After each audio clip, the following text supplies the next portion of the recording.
So my friend Kay reached out to me and said, Tanya, how do we recover from a toxic or narcissistic abusive relationship? And that question was really close to my heart because it's something that I went through and was very, very painful. And so it's something that I would love to talk about here on how we can recover from the trauma of a toxic or narcissistic abusive relationship. Before we go into the 3 ways that we can start healing from this type of toxic relationship dynamic so that we can go on to create healthy and beautiful, nurturing relationships, I'm first actually going to go into the 3 ways that these relationships deteriorate us. And based off of those 3 ways that they deteriorate parts of ourselves, then we can once again go into how we can heal those specific aspects. So 3 things that often come up with toxic relationships is projection, gaslighting, and hormonal imbalance, which actually leads to a dopamine rush and a cortisol rush. And we're going to talk about the hormones last, okay? So, number 1, projection. What is projection and how does that affect us? So when we're in a toxic or abusive relationship, oftentimes the partner will lead you to believe that their own shortcomings are your shortcomings. If they are stealing or cheating or lying or having anger management issues, they'll turn to you and say, oh, you're having an anger management issue, or you're cheating on me, or and accuse you of something that you actually never thought about yourself. So you're like, hey, like I've always, known myself to be a calm person, but you're telling me that I have an anger management issue. And it's weird because if anything, I think you have an anger management issue, so it's that projection that slowly leads us to believe, oh my goodness, maybe my thoughts and opinions and observations about people in the world are not accurate. Maybe I cannot trust my own brain. So let's hold on to that thought. The next thing we're going to talk about that is related but different is gaslighting. And so gaslighting is leading you to believe things that are not true and leading you also to question what you saw, what you heard, and what you observed. So for example, saying, I know I left my keys on the table, but now they're gone. And then the partner saying, no, you didn't leave your keys on the table, but meanwhile they took them and they put them somewhere else. Or saying, yesterday I told you that I really didn't like this one thing that you did, and they turned to you and said, no, you never told me that yesterday. And so it's making you believe that the things that you said, you never said, or the things that you observed never happened. And that's gaslighting. It's actually making you question your own judgments and opinions and thinking to yourself, oh my goodness, I can't even trust what I thought I heard, what I thought I saw, what I thought I did. And so that is a big hit to take, especially when we're in this toxic or abusive relationship, when it happens in very small ways over and over again throughout the day, every single day. Now, what these lead us into is, I cannot trust myself. I cannot provide for myself. Okay, that's very foundational, to be able to trust yourself, to be able to know that, your thoughts and opinions are valid and that you're intelligent and you're trustworthy and that you have your own back. And it leads us into the 3rd thing, and that has to do with our hormones.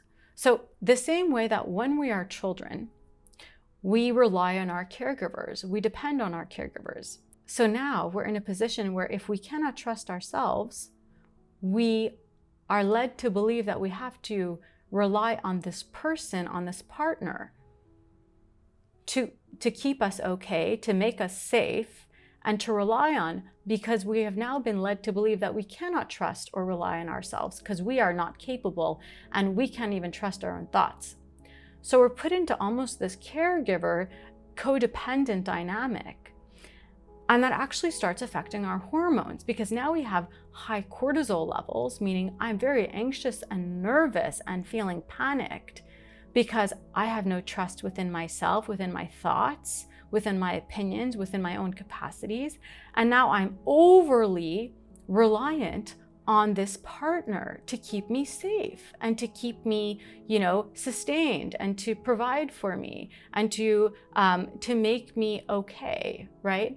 So we have high cortisol levels, and then we get a dopamine rush every time this partner validates what we're saying, what we're doing, validates us in some way. We get this huge dopamine rush of, oh, this person who is smarter than me or wiser than me or more experienced than me or has better opinions than me is validating me.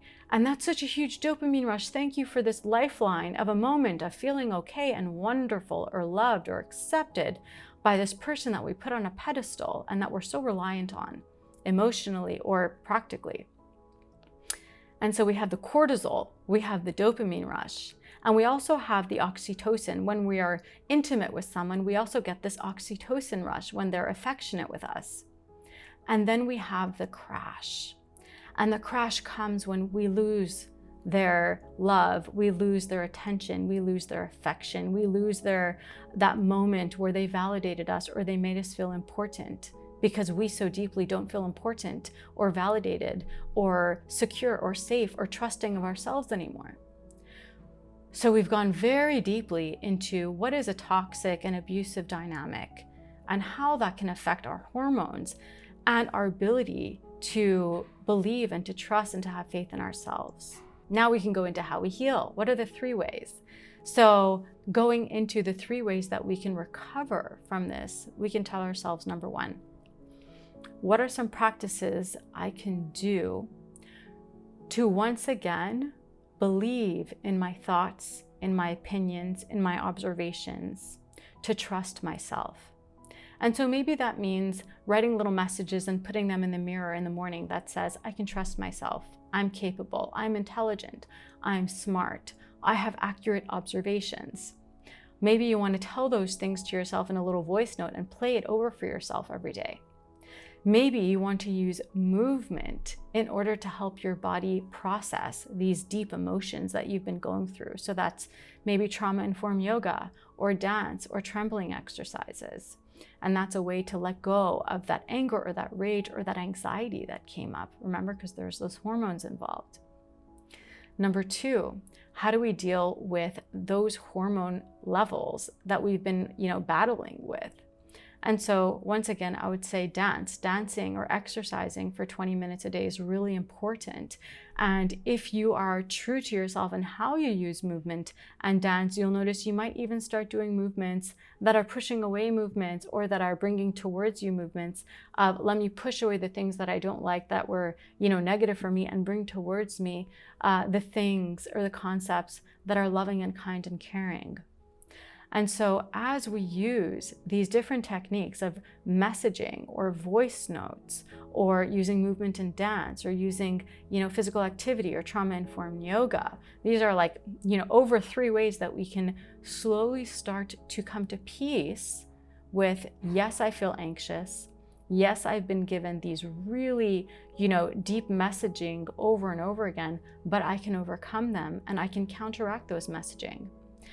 And what a big part of it comes down to is slowly becoming your own best parent, slowly becoming your mom or your dad or your parent that is able to say, I'm so smart, I'm so capable, you're so loved, you are so capable and smart and loved and accurate and intelligent, and that you can take care of yourself and you can really count on yourself and you can really have your own back. And all of these messages through movement and through expression and through art and just through notes or voice notes, slowly but surely can help us rebuild those parts of ourselves that have been affected.